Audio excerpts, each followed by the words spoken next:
I found my identity in Islam. It defined who I was. I remember looking up to the sky as a child and feeling like I was never doing it right. I wasn't praying the right way. I didn't know all of the verses to the surahs and the prayers. If this defines who I am and I'm not doing it right, then who am I? There must be something wrong with me. Tawfiq's father was a leader in their mosque, but his mother Davida began seeing another side of Islam that disturbed her: the senseless murders of innocent people by radical Muslim terrorists.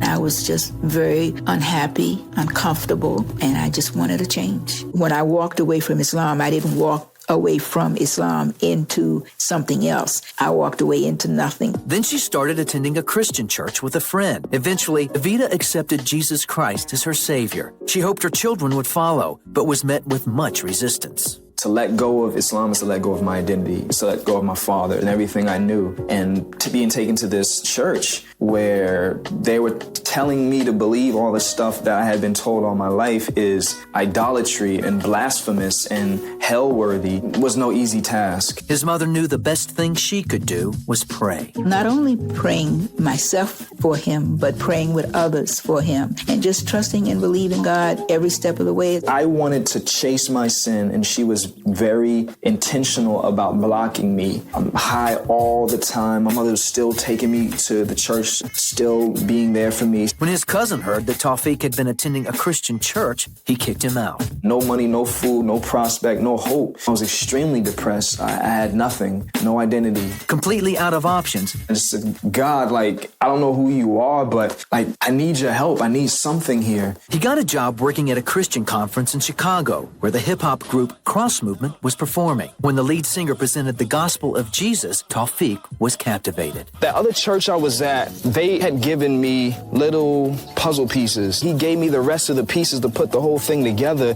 and it made sense. He just pressed me and said, you need to examine Jesus Christ and who he is. I challenge you to look into him and see why he's so amazing, so beautiful, and why Islam doesn't even compare. He took him up on his challenge and began studying about Jesus. As he did, he couldn't escape the truth. So he asked God to forgive him and accepted Jesus Christ as his Savior. I fell to my knees and I called out to him and said, I've been living a lie. I didn't know you, but now I want to know you. I want to know this God that people have been preaching to me about. I want to know Jesus. In Jesus Christ, he finally found his true identity. Although I was an enemy of him, he saw fit to love me and send his son to die for me, to wash my sins away, that I don't have to face his wrath. I am thankful to be a recipient of grace, to be a vessel of mercy. I'm thankful to be saved.